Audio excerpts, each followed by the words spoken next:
Bismillahirrahmanirrahim. Assalamualaikum warahmatullahi wabarakatuh. Alhamdulillahi rabbil alamin. Wa bihi nasta'inu ala umuri dunya waddin. Salatu wassalamu ala sayyidina Muhammadin as-sadiqil wa'dil amin. Wa ala alihi wa ashabihi at-tayyibin at-tahirin. Allahumma la sahla illa ma ja'altahu sahla wa anta ya hayyu ya qayyum taj'alul hazna idza syi'ta sahla. Allahumma 'allimna ma yanfa'una wa anfa'na bima 'allamtana wa zidna 'ilman ya akramal akramin. Allahumma rzuqna al-ikhlasa fi an-niyyati wal qawli wal 'amal wa na'udzubika min hali ahlin nar. Alhamdulillah, kita bersyukur kepada Allah Subhanahu wa taala karena masih mendapatkan nikmat dari Allah di pagi hari ini. Nikmat yang tidak dapat kita hitung, mulai dari kesehatan dan kesempatan. Lebih-lebih kita masih ditetapkan oleh Allah Subhanahu wa taala dalam keimanan yang statusnya merupakan nikmat yang paling agung. Kita berharap dan mudah-mudahan Allah Subhanahu wa taala terus memberikan kemudahan terhadap kita semua untuk meraih ridhonya, mendapat keberkahan dan pahala yang berlipat dari ketaatan yang kita lakukan pada hari ini, pada pagi hari ini. Insyaallah pada sesi pertama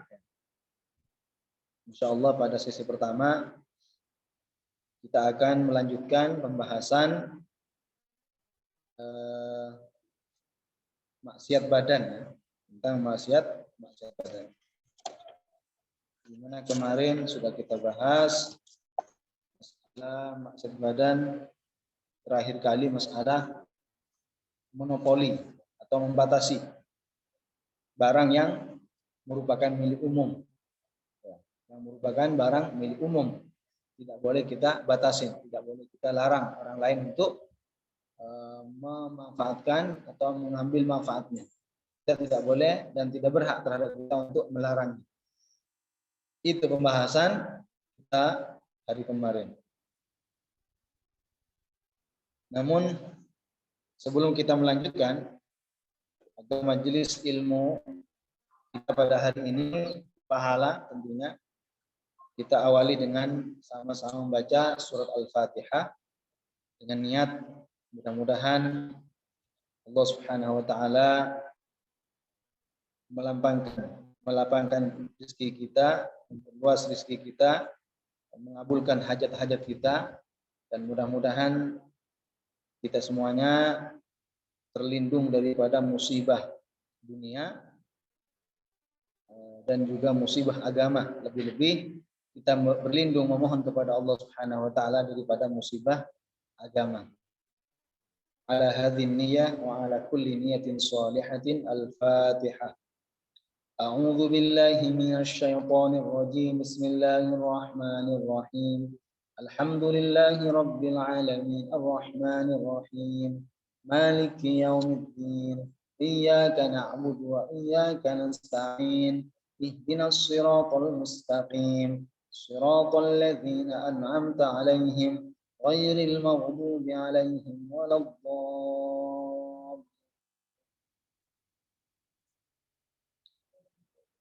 Baik, silakan diperhatikan jika ada kitab mukhtasar diharokatin, disediakan alat tulis, buku, pulpen untuk dicatat. Qala al-muallif rahimahullah wasti'malul luqatati,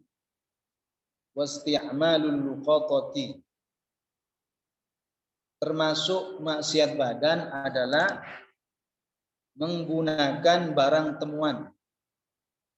Ya.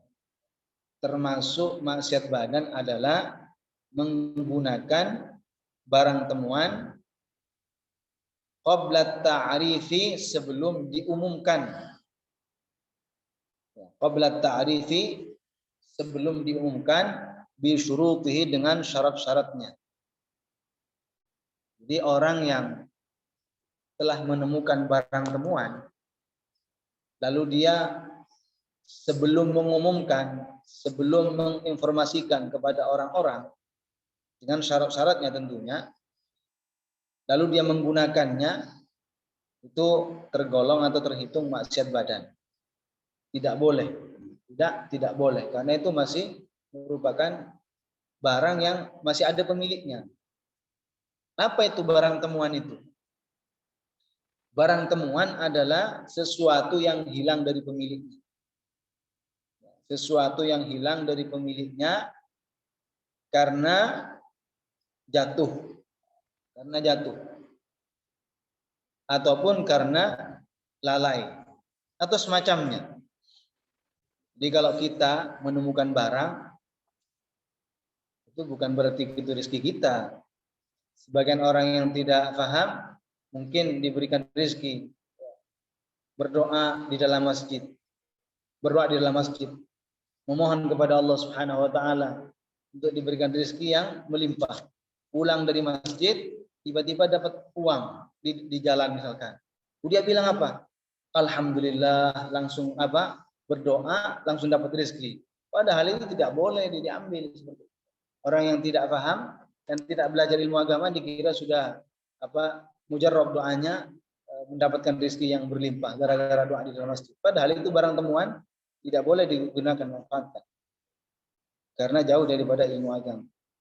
Jadi barang temuan itu tidak bisa kita manfaatkan atau kita gunakan sebelum kita umumkan, sebelum kita informasikan, sebelum kita disebar tentang adanya kehilangan barang itu kepada orang-orang. Kecuali nanti sudah mengumumkan, sudah diumumkan selama 1 tahun misalnya, kemudian tidak ketemu, tidak muncul-muncul orangnya, pemiliknya. Nah, itu boleh menggunakan, tapi dengan catatan, dengan niat kalau seandainya muncul dan ada pemiliknya, ketemu pemiliknya, akan dikembalikan atau diganti kalau sudah tidak ada barangnya. Itu ilmunya, ilmu kalau kita menemukan sebuah barang.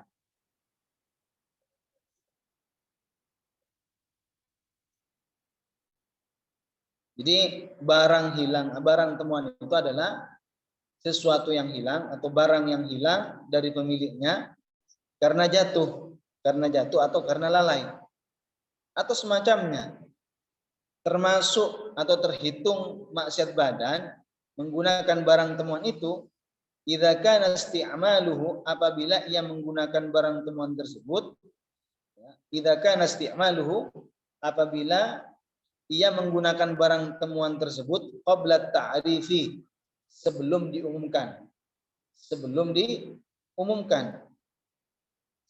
mengumumkan barang temuan tersebut kepada orang-orang, bisyuruti, dengan syarat-syaratnya. Dalam mengumumkan barang temuan itu syaratnya apa? Ada syaratnya. Jadi ketika seseorang ingin mengumumkan, memberitahukan kepada orang-orang tentang barang yang ia temukan, itu syaratnya apa saja? Di antaranya adalah wa huwa an yu'arrifaha sanatan. Orang tersebut yang mengumumkan kepada orang-orang selama 1 tahun. Diumumkan selama 1 tahun dengan niat akan memilikinya, menjadikannya sebagai miliknya jika tidak ketahuan atau tidak ketemu pemiliknya. Illam yadhhar sahibuha, apabila tidak nampak, tidak ketemu pemilik barang tersebut. Dan apabila telah melakukan hal tersebut, artinya benar-benar mengumumkan, memberitahukan selama 1 tahun, menginformasikan kepada orang-orang selama 1 tahun, maka setelah itu boleh memilikinya. Boleh dia miliki dan boleh digunakan, ditasarrufkan, dipakai uangnya atau barang apapun yang dia temukan, boleh dipakai.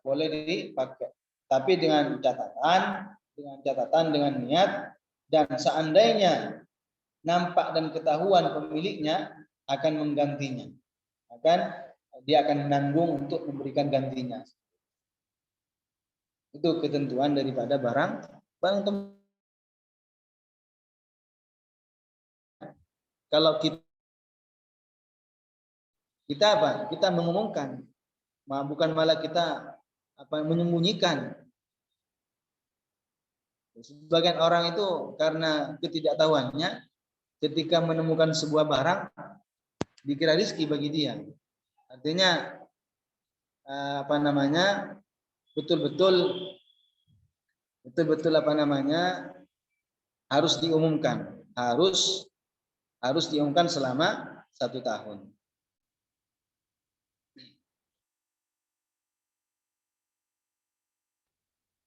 Itu pertama syaratnya mengumumkan selama 1 tahun dengan niat dia akan memilikinya, akan memiliki barang tersebut. Kalau tidak nampak pemiliknya, dan seandainya sudah mengumumkan melaksanakan itu, maka boleh memilikinya, boleh memakai barang temuan tersebut dengan catatan, dengan niat akan mengganti. Kalau seandainya ketemu pemiliknya, akan mengganti barang tersebut. Jadi termasuk barang temuan, yaitu sesuatu yang hilang dari pemiliknya karena jatuh atau karena lalai. Semisal jatuhnya di jalan umum misalkan. Jalan umum, atau seperti di masjid misalnya, atau seperti di laut misalkan, tempat-tempat umum yang tidak diketahui pemiliknya. Lalu digunakan, dia menemukan barang misalkan di jalan atau di masjid atau di laut, ya, dan tidak diketahui pemiliknya. Kemudian belum diumumkan, belum dikabarkan, belum diinformasikan, tiba-tiba dipakai misalkan, itu tidak boleh. Jadi harus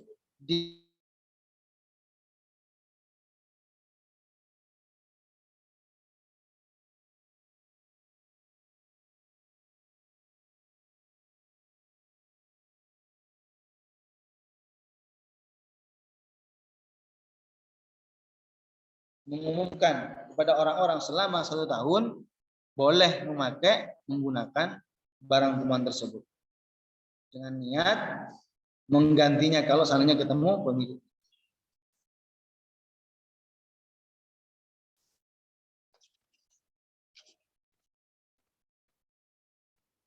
Kalau seandainya dia memilih untuk memilikinya, maka harus dia mengucapkan tamallaktu. Ada sirahnya. Tamallaktu. Qala bilafzihi tamallaktu, saya akan memilikinya. Jadi ketika seseorang memilih untuk menjadi miliknya, dengan catatan tadi kalau sudah nampak pemiliknya akan diberikan lagi atau diganti, maka ketika ingin niatnya adalah untuk memilikinya, harus dia mengatakan tamallaktu. Saya memiliki barang tersebut. Nah, kemudian untuk mengumumkan barang-barang tersebut itu diumumkan di mana? Harus diumumkan.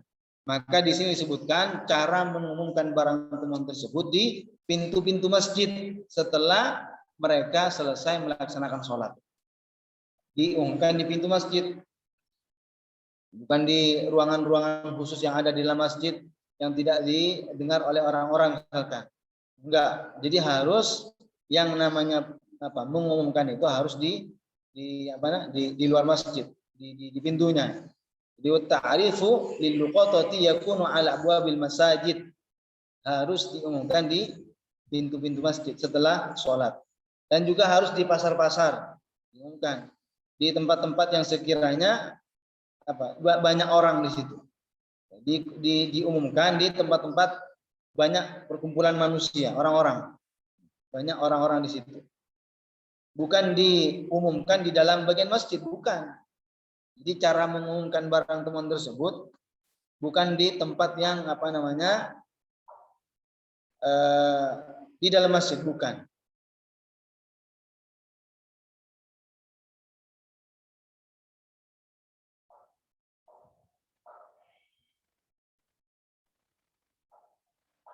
Li'annaha madhinnatun fi ijtima'in nasi, li'anna wa fil aswaq, li'annaha madhinnatun ijtima'in nasi. Kenapa harus diumumkan di masjid-masjid, di depan masjid, di pintunya, dan di pasar? Ya, karena tempat-tempat tersebut biasanya adalah banyak berkumpulnya orang-orang di situ. Dan tidak boleh diumumkan di bagian dalam masjid. Dan kata para ulama, mengumumkan di tempat dia menemukan itu harus lebih sering. Harus lebih sering. Tadi kan disebutkan bahwasanya cara mengumumkan di pintu masjid atau di pasar. Tapi kalau di tempat yang menemukan barang tersebut, di tempat di mana orang itu menemukan barang tersebut, itu harus lebih sering di situ. Harus sering diumumkan. Karena biasanya kenapa? Karena biasanya orang kalau kehilangan barang, itu akan mencari ke tempat di mana dia hilangnya barang tersebut, yang kira-kira jatuh di tempat tertentu misalkan. Itu lebih banyak akan memilih mencari sekitaran tempat-tempat tersebut. Gitu. Jadi di tempat di mana orang itu menemukan barang, nah di tempat tersebut harus banyak atau sering diumumkan. Dan tidak hanya di tempat itu, tapi apa, di masjid-masjid, kemudian di pasar juga. Kemudian, kalau seandainya sebelum diumumkan barang temuan tersebut, sebelum diumumkan, kemudian dia memakannya, dimakan, kalau berupa makanan, dimakan, maka dia seakan-akan telah mencuri. Maka ini adalah dosa besar. Jadi fa in akala qabla an yu'arrifa fa ka'annahu saraqa sariqatan fa akalaha fa hadza dhanbuhu kabir. Jadi apabila ada orang memakan harta barang temuan, apabila ada orang memakan barang temuan tersebut sebelum mengumumkan, maka ia seakan-akan mencuri barang curian, lalu memakan barang tersebut, maka itu adalah dosanya dosa besar. Tapi kalau seandainya barang temuan tersebut itu termasuk barang yang cepat rusak, ya dijual, ya bi'uha, ya dijual, lalu nilainya, harganya itu dijaga.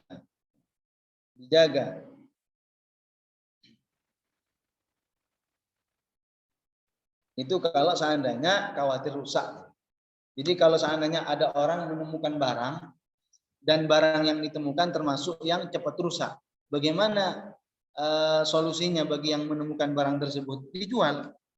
Setelah dijual apa? Setelah dijual harganya, nilainya itu, uangnya itu dijaga.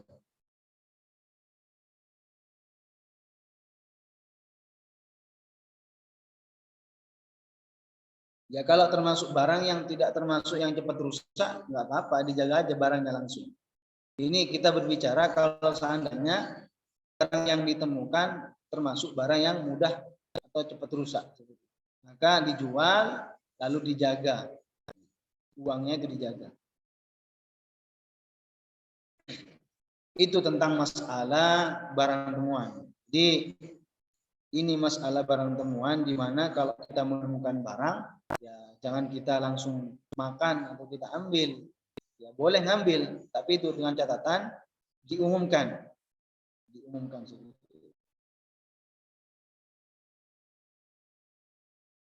Kemudian yang berikutnya, termasuk maksiat badan berikutnya adalah wal julusu, duduk-duduk ma'a musyahadatil munkar, duduk-duduk dengan menyaksikan perkara mungkar.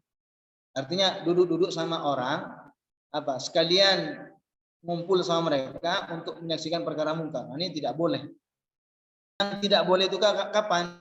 Kalau bukan untuk mengingkarinya. Idza lam yu'dzar, dan tidak memiliki uzur. Wal julusu ma'a musyahadatil munkari di dalam yuqdar. Juga termasuk maksiat badan adalah duduk-duduk bersama orang-orang yang menyaksikan kemungkaran apabila dia tidak uzur. Jadi kata-kata duduk maksudnya ya duduk sama mereka, tinggal sama mereka. Duduk sama mereka di tempat di mana terjadinya sebuah kemungkaran. Disertai di mana mereka menyaksikan sebuah kemungkaran. Dia duduk bukan untuk mengingkari, bukan untuk merubahnya, bukan untuk mencegahnya. Bukan. Beda sekarang kalau seandainya ada orang duduk dengan orang yang sedang menyaksikan kemungkaran tapi tujuannya baik untuk mengingkari sebuah kemungkaran. Nah, itu tidak diharamkan, malah justru dianjurkan. Rasulullah mengatakan, "Man ra'a minkum munkaran falyughayyirhu biyadihi fa illam yastati' fa bilisanihi fa illam yastati' fa biqalbihi wa dzalika dha'ful iman." Jadi kata Rasulullah, barang siapa yang melihat sebuah kemungkaran, maka hendaknya kalian merubahnya dengan tangan. Maksudnya dengan tangan bagaimana? Dengan tangan. Misalkan ada orang minum minuman, ya diambil minumannya, dibuang isinya, botolnya jangan dibuang, kan masih bisa digunakan, masih bisa diambil manfaatnya botolnya itu. Jadi buang, isinya dibuang, menggunakan tangan namanya itu. Atau tidak mampu, kalau tidak mampu dengan menggunakan tangan bagaimana? Fabilisanihi, maka dengan lisannya, menasihatinya. Menasihatinya dengan atau lain yang sekira apa yang disampaikan bisa diterima. Terima itu orang yang dinasihati. Bisa. Jadi menasihati. Jadi kalau tidak bisa dengan tangan adalah dengan menggunakan lisan. Artinya menasihati. Memberikan nasihat. Karena kita ini manusia, di mana kadangkala datang suatu hari lalai, kekhilafan terkadang terjadi. Toh kalau seandainya terjadi melakukan sebuah yang dilarang oleh Allah Subhanahu wa taala, nasihatin. Bahkan orang yang menasihatin orang lain karena Allah Subhanahu wa taala akan mendapatkan keistimewaan khusus dari Allah Subhanahu wa taala, yaitu apa? Kecintaan dan rahmatnya yang khusus bagi orang tersebut. Kata Allah Subhanahu wa taala, Allah menyatakan dalam hadits qudsi, haqqat mahabbati lil mutahabbina fiyya. Haqqat mahabbati lil mutanasihina fiyya. Haqqat mahabbati lil mutazawirina fiyya. Haqqat mahabbati lil mutabadzilina fiyya. Apa kata Allah Subhanahu wa taala? Kecintaanku, mahabbahku dan nikmat khusus dariku aku peruntukkan bagi siapa? Orang-orang yang mencintai karenaku, orang-orang yang menasihati karenaku, orang-orang yang saling mengunjungi karenaku, dan orang-orang yang saling memberi karenaku. Dinasihatin. Orang kalau dinasihatin oleh orang lain karena merasa salah orang tersebut, seharusnya bersyukur, seharusnya berterima kasih. Kenapa? Karena ternyata masih ada orang yang sayang, yang masih menginginkan orang tersebut sebuah kebaikan. Bukan berarti kalau dinasihatin terus menerima nasihatnya kita jadi orang hina, bukan. Justru menjadi orang yang hina dan orang yang tidak baik kalau menolak sebuah nasihat. Ya. Orang yang ketika salah melakukan sebuah kesalahan dan tidak mau mengakui kesalahannya, sampai ketika dinasihati pun dia menolaknya, itu bukan berarti orang yang tinggi derajatnya, bukan. Justru orang yang baik adalah orang yang mau untuk menerima nasihat, menerima kritikan. Karena kita manusia tidak akan lepas daripada salah dan dosa. Jadi ketika Sayyidina Umar dulu mengatakan di hadapan seorang wanita yang ahli fikih gitu. Jadi kata Sayyidina Umar, tidak boleh kalian berlebihan dalam memberikan mahar kepada istrinya. Kalau andainya ternyata berlebihan, maka saya akan ambil lebihnya itu akan taruh di Baitul Mal. Katanya begitu. Akhirnya apa? Akhirnya perempuan yang alim dalam masalah fikih mengatakan kepada Sayyidina Umar, wahai Sayyidina Umar, yang diikuti Al-Quran atau pendapatmu. Jadi kata perempuan itu yang berhak untuk diikuti Al-Quran atau pendapatmu. Memang ada apa, kata Sayyidina Umar. Terus perempuan itu menyebutkan sebuah ayat. Artinya ayatnya itu intinya apabila memberikan mahar kepada seorang istrinya, kepada seorang istri, itu nggak apa-apa, boleh, walaupun banyak, gitu. Nggak ada batas, dan tidak boleh diambil dan taruh di Baitul Mal. Bahkan apa? Langsung Sayyidina Umar langsung apa? Mengatakan kitabullah, ya yang berhak untuk adalah Al-Quran. Langsung naik ke mimbar dan menyampaikan di hadapan umum mengatakan apa? Akhta'a Umaru wa asabati imra'ah. Akhta'a Umaru wa asabati imra'ah. Umar salah, sedangkan perempuan itulah yang benar. Seperti itu. Jadi orang yang menerima nasihat orang lain karena disalahkan oleh orang lain, karena benar-benar salah, menerima itu orang yang baik sebenarnya. Bukan orang yang ketika dinasihatin malah menolaknya. Bahkan menolak nasihat itu merupakan sifat sombong. Jadi Rasulullah mengatakan al-kibru ghamtun batrul haqqi wa ghamtun nas. Jadi kata Rasulullah, al-kibru, sombong itu adalah batrul haqqi, menolak kebenaran yang disampaikan oleh orang lain. Wa ghamtun nas, dan juga apa? Menghina, merendahkan orang lain. Itu namanya sombong. Jadi tidak boleh kita sombong. Jadi yang pertama, menggunakan tangan ketika mengingkari sebuah kemungkaran. Kalau tidak mampu, menggunakan dengan lisan, yaitu dengan menasihat. Yang terakhir, kalau seandainya tidak mampu dengan tangan, tidak bisa menggunakan lisan, nasihat tidak bisa, maka cukup di hatinya benci terhadap sebuah kemungkaran yang terjadi. Fa illam yastati fa biqalbihi wa dzalika dhaful iman. Dan jika tidak mampu dengan lisannya, maka ya dengan apa? Dengan hatinya. Artinya apa? Benci di hati terhadap perbuatan atau maksiat yang terjadi.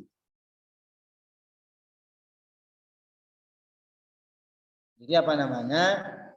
Itu sudah batas terakhir. Benci di hati terhadap kemungkaran yang sudah terjadi dan dirinya tidak ada kemampuan untuk mengingkarinya, maka minimal yang wajib dilakukan, batas terakhir yang harus dilakukan adalah benci di hati. Hatinya benci terhadap kemungkaran yang terjadi.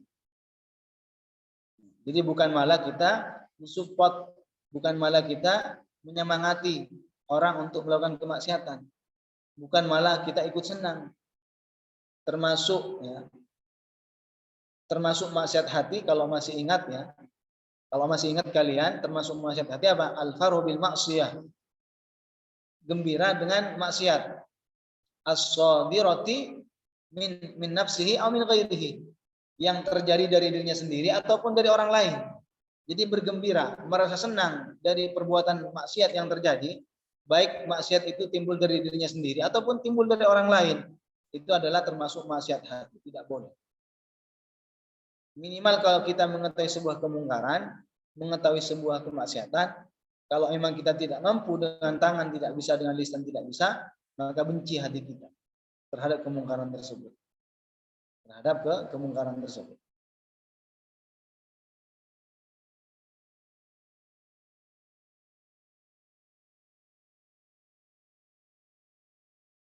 Jadi termasuk maksiat badan ya, adalah duduk di sebuah tempat di mana di situ terdapat sebuah kemungkaran, sebuah perkara yang diharamkan. Itu kalau tahu ya. Kalau tahu di situ ada kemungkaran dan ketika tidak uzur. Artinya tidak uzur apa? Memungkinkan untuk meninggalkan tempat tersebut. Meninggalkan tempat tersebut. Kata-kata tidak memiliki uzur apa? Artinya memungkinkan untuk meninggalkan tempat tersebut dan juga memungkinkan untuk merubah sebuah kemungkaran, menghilangkan kemungkaran. melenyapkan kemungkaran, baik dengan dirinya sendiri ataupun dengan orang lain, lalu tidak melakukan. Lalu dia tidak melakukan, itu namanya apa? Itu yang berdosa. Jadi orang yang duduk-duduk bersama orang yang sedang melakukan kemungkaran, bukan untuk mengingkarinya, dan seandainya mengingkari memungkinkan dengan sendiri ataupun dengan orang lain, tapi dia biasa-biasa aja, dia tidak melakukan. Nah, ini terhitung maksiat, terhitung dosa. Begitu juga terhitung dosa kalau seandainya memungkinkan untuk meninggalkan tempat tersebut, memungkinkan untuk meninggalkan tempat di mana terjadi maksiat di situ, tapi dia tidak melakukan, tidak meninggalkan tempat tersebut, malah ikut nimbrung bersama mereka, ikut ngumpul sama mereka misalkan. Nah, ini terhitung maksiat. Ini terhitung maksiat. Jadi kalau kita menemukan sebuah majelis, tempat perkumpulan orang-orang, ada dua kemungkinan. Ya. Kalau kita menjumpai sebuah majelis, ada dua kemungkinan. Yang pertama apa? Kita bisa mengambil manfaatnya di situ, di tempat di mana orang lagi ngumpul, atau kita tidak mendapatkan apa-apa. Jadi kalau seandainya kita tidak akan memperoleh sesuatu yang bermanfaat dengan sebab duduk bersama mereka, sebaiknya ditinggalkan. Jadi setiap tempat di mana orang-orang duduk di situ dan kita tidak bisa mendapatkan manfaat, sesuatu yang bermanfaat bagi diri kita, hendaknya apa? Hendaknya kita menjauhi. Nah, itu seperti itu saja sudah dianjurkan untuk menghindari kan kita. Apalagi jelas-jelas di sebuah majelis terdapat sebuah kemungkaran. Kita sekiranya bukan untuk mengingkari, ya nggak boleh duduk bersama mereka. Kalau hanya untuk duduk sama mereka bukan untuk mengingkari, duduk bersama mereka malah ikut melihat juga, ikut menyaksikan sebuah kemungkaran, kemaksiatan yang terjadi, bukan untuk mengingkari. Dosa kita, dosa seseorang itu yang memiliki kemampuan untuk mengingkari. Jadi ketika seseorang mendapati sebuah majelis atau tempat berkumpulnya orang-orang, terjadi di situ sebuah kemungkaran, kemaksiatan, kemudian dia tidak ada usaha untuk mengingkarinya, merubahnya, padahal ada kemampuan, maka ini berdosa orang tersebut. Nah, kecuali karena memang tidak ada kemampuan, tidak ada kemampuan dalam rangka mengingkari dan melenyapkan maksiat tersebut. Maka apa bagi kita? Cukup kita hindari, tidak perlu kita duduk bersama mereka. Tapi walaupun demikian tetap kita benci di hati. Karena sudah tidak bisa mengingkari dengan tangan, tidak bisa mengingkari dengan lisan, nasihati pun tidak akan diterima. Nah, sebagian orang itu kan kalau dibilang, dinasihatin, itu kan malah menolak gitu, cuek.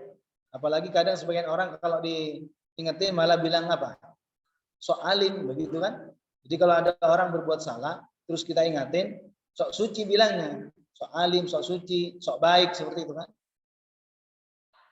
Jadi itu sudah tantangan seperti itu. Jadi kalau sekira memungkinkan untuk mencegah kemungkaran yang terjadi, lalu tidak melakukannya, tidak ada upaya untuk melenyapkan, padahal dia mengira ada kemampuan, dia berdosa. Ini sudah lewat juga sebenarnya. Sudah lewat di pembahasan masalah sebelumnya, bahwasannya orang yang diam daripada mengingkari sebuah kemungkaran, padahal mampu untuk mengingkarinya, artinya tidak berbahaya bagi dirinya, tidak berbahaya bagi keluarganya, mampu, tapi dia diam. Orang tersebut terhitung maksiat, dosa. Perlu diketahui yang namanya amar ma'ruf nahi munkar, mengajak orang lain terhadap kebaikan dan mencegah orang lain daripada kemungkaran, itu tidak akan pernah mempercepat ajal, tidak akan pernah mempercepat kematian kita, dan tidak akan menunda rezeki. Syekh Abdullah mengatakan apa? al-amru bil ma'ruf wan nahyu 'anil munkar la yuqaddimu ajalan wa la yuakhiru rizqa. Amar ma'ruf nahi munkar tidak akan mempercepat ajal kematian dan tidak akan menunda yang namanya rezeki. Jadi janganlah menjadi orang-orang yang berpikirnya pendek gitu. Berpikirnya pendek. Sebagian orang kadang berpikirnya begini, kalau kita nasihatin, ya nanti takut dimusuhin. Kalau kita nasihatin, takut malah tidak dijadikan temannya misalnya. Takut dimusuhin. Jangan seperti itu. Kita jangan pernah lebih memilih menjaga perasaan manusia daripada mencari ridha Allah Subhanahu wa taala. Jangan pernah kita hanya menjaga perasaan manusia supaya tidak dimusuhi, supaya tidak tengkar misalkan. Daripada mengindahkan perintah Allah Subhanahu wa taala, lebih layak perintah Allah itu lebih dipenuhi. Mengajak orang pada kebaikan dan mencegah kemungkaran itu sebuah perintah. Sebuah perintah. Wa ta'awanu 'alal birri wat taqwa wa la ta'awanu 'alal itsmi wal 'udwan. Hendaklah kalian saling tolong menolong dalam kebaikan. Wa la ta'awanu 'alal itsmi wal 'udwan, dan janganlah kalian saling tolong menolong dalam urusan kemungkaran, kemaksiatan. Jadi Syekh juga pernah berkata begini, la yakmulu imanul mar'i hatta yakuna jari'an fi qaulil haq. Kata Syekh, seseorang itu tidak akan sempurna imannya, tidak akan sampai pada puncak kesempurnaan dalam imannya kecuali ia berani dalam menyampaikan kebenaran. Kecuali ia berani dalam menyampaikan kebenaran. La yakmul imanul mar'i hatta yakuna jari'an fi qaulil haq. Seseorang tidak akan sempurna imannya sehingga ia berani dalam menyampaikan kebenaran. Rasulullah sendiri menyampaikan kepada kita, ballighu anni walau ayat, sampaikan dariku walaupun hanya satu ayat. Walaupun satu ayat. Jadi tidak boleh duduk-duduk bersama orang-orang yang lagi menyaksikan sebuah kemungkaran. Kemudian yang berikutnya, termasuk maksiat badan berikutnya adalah wattataffulu fil walaimi. Masuk ke walimah tanpa diundang. Masuk ke acara undangan tanpa diundang. Sebuah acara misalkan tanpa diundang. At-tatafful fil walaim. Dan juga termasuk maksiat badan adalah at-tataffulu fil walaim. At-tatafful ke al-walaim, acara. Apa itu tatafful? Wa huwa ad-dukhul, yaitu ad-dukhulu ilal walaim, mendatangi sebuah acara allati lam yud'a ilaiha, yang tidak diundang untuk menghadiri acara tersebut. Jadi at-tatafful fil walaim, hadir ke al-walaim, acara. Apa itu? Yaitu masuk ke sebuah acara walimah yang tidak diundang statusnya ke acara tersebut bighairi iznin, tanpa mendapatkan izin dari pemilik acara itu. Jadi kalau kita tidak diundang oleh seseorang yang punya acara, nggak boleh kita datang ke acara itu. Datang ke acara itu, tidak boleh gitu. Dan kalau seandainya diundang satu orang, jangan bawa orang-orang lain. Misalkan saya diundang untuk menghadiri acara, maka saya tidak boleh ngajak si fulan diajak, nggak boleh. Jadi harus diperhatikan hal-hal yang semacam ini. Mungkin banyak yang tidak ngerti, banyak yang tidak paham. Jadi at-tatafful fil walaim, menghadiri sebuah acara tanpa diundang oleh pemilik acara. Yang punya acara nggak mengundang sebenarnya, tapi dia datang tanpa seizinnya, tanpa memberitahu, itu dosa. Kecuali misalkan SMS kasih tahu, saya mau ikut si fulan ya ke acara ente atau kamu misalkan. Saya pergi ke acara kamu misalkan. Terus dia mengizinkan misalkan. Boleh, seperti itu sudah diizinin. tanpa seizin. Jadi masuk ke sebuah acara undangan tapi tidak ada izin, tidak ada pemberitahuan dari pemilik acara. Au adkhaluhu hayaan. Nah, atau ada orang datang ke sebuah acara dipersilakan oleh pemilik acara. Au adkhaluhu, atau yang punya acara mempersilakan masuk. Tapi dia mempersilakan masuk karena malu, hayaan. Malu daripada menolak. Jadi kalau seandainya nanti menolak tamu yang tidak diundang, merasa malu untuk menolaknya. Akhirnya terpaksa, seakan-akan terpaksa, ya sudah masuk. Nah, ini tidak boleh. Jadi tidak boleh. Jadi kalau seandainya ada orang mempersilahkan orang lain untuk melakukan sesuatu, tapi bukan karena ikhlas, karena malu, takut dibilang nanti bilang pelit, malu gitu. Malu seandainya kalau seandainya tidak dimasukkan, tidak dipersilakan, malu. Ini berdosa.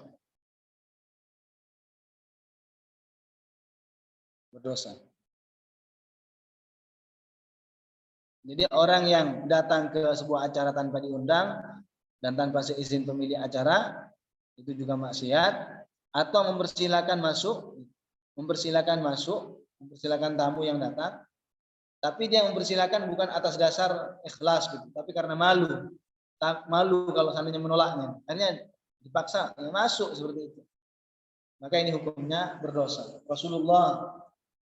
Rasulullah bersabda, la yahillu li muslimin an ya'khudha 'asa akhihi bi ghairi tibi nafsin minhu. Dalam sebuah hadis lain, riwayat lain apa? La yahillu malu mri'in muslimin illa bi tibi nafsin minhu. Kalau riwayat lain ini yang saya bacakan apa tadi?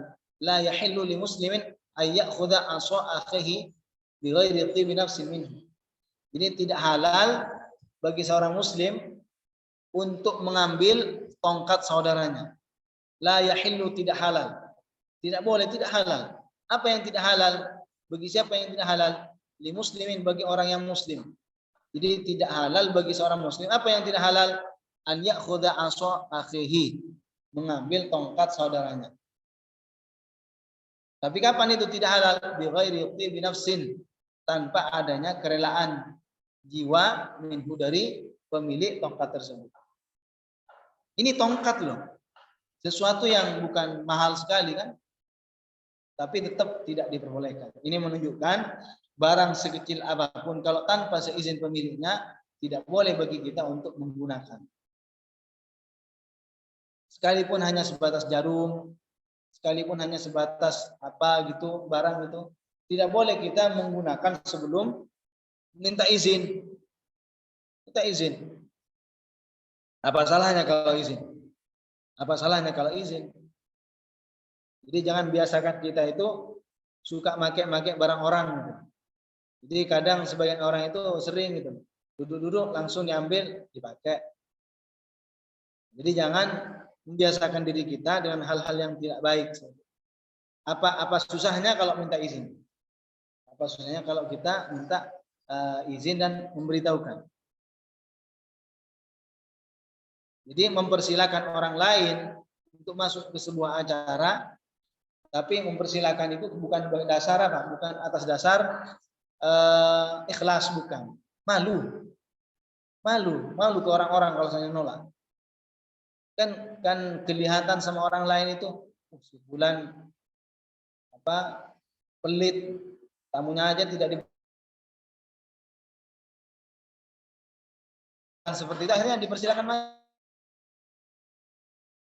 Tidak boleh, termasuk memakan harta orang lain secara batil. Jadi hadis ini menunjukkan, hadis la yahillu li muslimin an ya'khudha 'asa akhihi bi ghairi tibi nafsin minhu, ini adalah sebuah peringatan dan ancaman yang sangat keras daripada menggunakan harta seorang muslim, baik harta itu sedikit ataupun banyak. Ya. Harta itu harga yang bernilai atau tidak bernilai, barang yang rendah ataupun tidak rendah, tanpa ada kerelaan dari pemiliknya. Jadi hanya sebatas barang itu milik seorang muslim tanpa pemiliknya, tanpa adanya ridho, nggak boleh kita gunakan. Jadi harta yang dimiliki oleh seseorang sebatas dimiliki, nggak boleh bagi orang lain tanpa keridhaan darinya apa kita gunakan. Harus betul-betul kita memastikan apa pemilik barang itu ridho, nerima itu, tidak mempermasalahkan kalau kita seandainya menggunakan.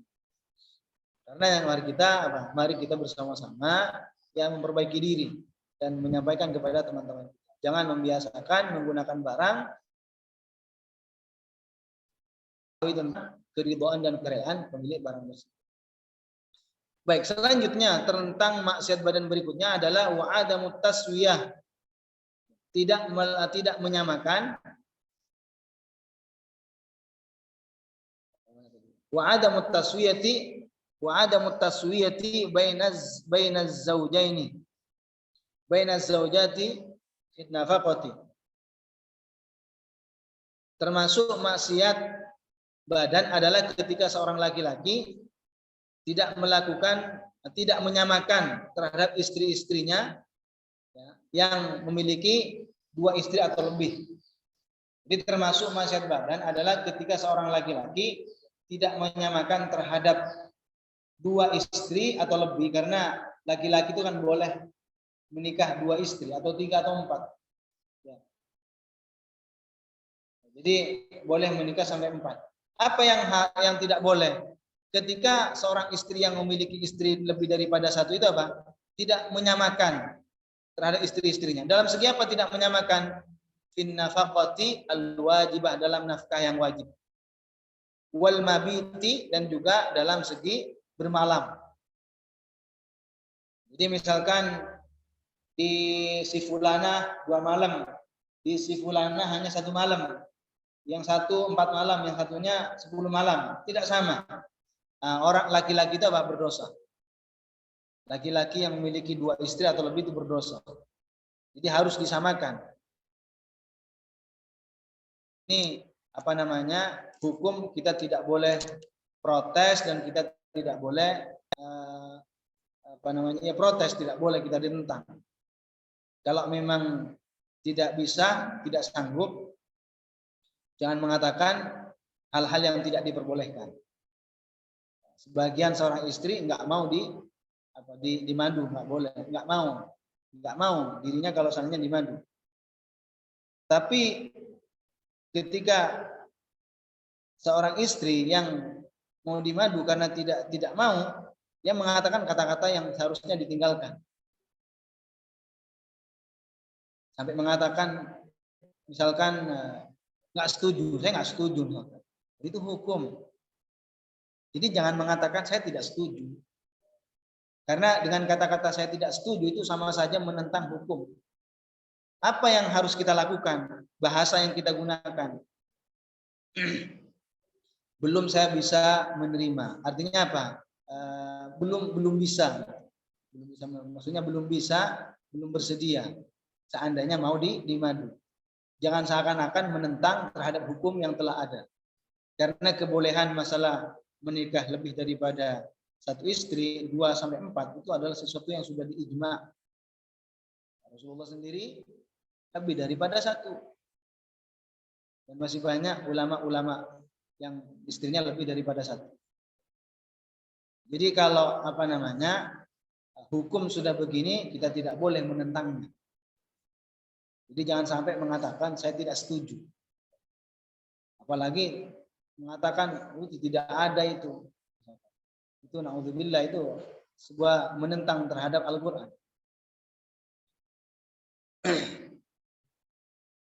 Nah, sekarang kalau orang yang memang ada keinginan untuk menikah lebih daripada 1, harus ketahui apa ketentuan dalam menikah lebih daripada 1 istri. Harus sama melakukan kepada istri-istrinya dalam 2 hal. Sebagai seorang suami, melakukan terhadap istrinya yang lebih daripada 1 itu harus melakukan yang dengan cara sama dalam 2 hal. Apa yang pertama? Dalam masalah an-nafaqah yang wajib. Dalam masalah nafkah yang wajib. Adapun selain nafkah yang wajib, itu tidak tidak wajib dilakukan. Bukan berarti kalau si satu dibelikan mobil, yang satunya harus dibelikan mobil juga, enggak. Karena itu bukan termasuk nafkah yang wajib. Jadi kalau yang satu dibelikan aksesoris yang banyak, terus yang satunya harus juga diberikan aksesoris yang banyak, enggak. Nafkah yang wajib apa? Berupa tempat tinggal, pakaian, sebagaimana yang telah dijelaskan di bab nikah gitu. Mulai dari rumah, ya, ada dapurnya, ada kamar mandinya, makanannya. Itu yang harus diperhatikan. Jadi kalau seandainya ada orang memiliki istri lebih daripada satu, sementara istri yang pertama atau yang kedua, misalkan tidak diberikan nafkah yang wajib, berdosa. Suaminya itu berdosa, maksiat, terjatuh ke dalam maksiat badan. Jadi harus orang yang memiliki istri lebih daripada satu memperlakukan istrinya itu sama dalam segi nafkah. Kemudian yang kedua yang harus dilakukan secara sama adalah al-mabit, masalah bermalam. Jadi ketika seseorang bermalam di satu istri, maka dengan yang istri yang kedua harus sama. Jadi kalau seandainya tidak sama, salah satunya satu malam, yang lain 2 malam, 3 malam, tidak sama. Nah, ini termasuk maksiat. Wa amma tafdilu fil mahabbatil qalbiyyati wal maili falaysa bimaksiatin. Adapun melebihkan dalam masalah kecintaan hati dan kecenderungan hati, maka ini bukanlah sebuah maksiat. Contoh, orang memiliki istri 2 atau 3. Cuma ada salah satu dari mereka lebih disayangi. Hatinya lebih cenderung kepada salah satunya. Tapi dalam segi nafkah sudah terpenuhi, nafkah yang wajib terpenuhi. Bermalam pun juga sama gitu, hitungan malamnya. Nah, itu tidak termasuk maksiat. Kenapa? Karena masalah kecenderungan hati terhadap seseorang itu bukan ada pada kemampuan kita. Ada pada kemampuan kita, bukan. Jadi falaisa bimaksiyah, bukan sebuah maksiat. Lebih cinta kepada satu dan yang satunya tidak terlalu misalkan. Tapi dalam segi nafkah yang wajib sudah terpenuhi. Dalam segi bermalam juga sama gitu. Tapi dalam masalah kecenderungan hati laki-laki itu kepada istri-istrinya berbeda. Ada yang lebih cenderung, ada yang lebih disenangi, disayangi, ada yang tidak terlalu gitu. Maka ini bukanlah sebuah maksiat. Sekarang nggak usah masalah istri. Contohnya gampang saja. Ketika kita punya teman,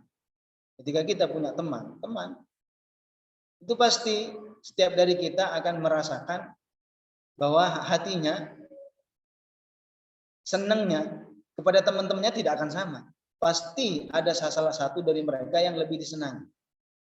Dan ini tidak bisa dipungkiri karena urusan hati. Makanya urusan hati bukan di luar bukan dalam kemampuan kita. Untuk masalah kecenderungan hati, kecenderungan dan kecintaan hati terhadap sesuatu, bukan urusan kita. Kita tidak bisa mengatur. Kita tidak bisa mengatur. Nah, jadi yang hanya diwajibkan untuk dilakukan oleh seorang suami yang lebih daripada satu istrinya hanya dalam 2 hal. Dalam masalah nafkah yang wajib dan juga masalah bermalam. Masalah berhubungan pun masalah bersetubuh pun enggak harus sama. Artinya seandainya ketika bermalam di si fulana di situ berhubungan. Kemudian sedangkan di istri yang kedua tidak berhubungan. Apakah dia bermaksiat? Enggak. Karena ketika bermalam enggak harus melakukan seperti itu. Dan jangan dianalisis, jangan dialogika. Jangan dialogika begini maksudnya. Loh kok seperti itu kan sama-sama, bukankah itu nanti menyakiti hati istri yang kedua misalnya. Ya enggak seperti itu. Memang kita harus melihat bagaimana agama menjelaskan seperti itu. Akal kita ini harus tunduk patuh terhadap agama. bukan agama harus ikut terhadap akal kita. Bukan berarti kalau menurut akal kita baik, berarti baik pula. Kalau menurut akal ini buruk, berarti buruk juga menurut Allah. Enggak. Jadi akal kita ini harus tunduk patuh. Jangan kebalik. Jangan agama itu disesuaikan dengan akal kita. Jangan. Tapi harus akal kita yang harus diposisikan, disesuaikan dengan ajaran kita, ajaran Islam. Ya, saya kira untuk masalah masyad badan, tentang masalah terakhir, masalah menyamakan terhadap istri-istri yang lebih daripada satu istri dalam segi nafkah yang wajib, dan juga dalam masalah bermalam ini sudah kita jelaskan. Insya Allah nanti kita akan lanjut minggu depan tentang masalah berikutnya, keluarnya seorang perempuan dengan tujuan untuk menggoda laki-laki. Ini juga yang sering terjadi. Karenanya kita belajar bukan untuk kita amalkan, tapi memang untuk kita menjauhkan diri kita dan supaya tidak terjerumus ke dalam perkara yang tidak diridhai oleh Allah Subhanahu wa taala. Sepertinya hanya sampai sesi pertama, karena sesi kedua sudah tidak ada seperti ini. Mudah-mudahan apa yang kita jelaskan, mudah-mudahan apa yang kita paparkan menjadi ilmu yang manfaat, ilmu yang barokah, dan mudah-mudahan masih diberikan kesehatan, panjang umur, dan minggu depan insya Allah bisa berjumpa. Mari kita tahlil, istighfar, dan sholawat. La ilaha illallah, la ilaha illallah, la ilaha illallah. Allahumma salli ala sayyidina Muhammad wa ala alihi wa sahbihi wa sallim.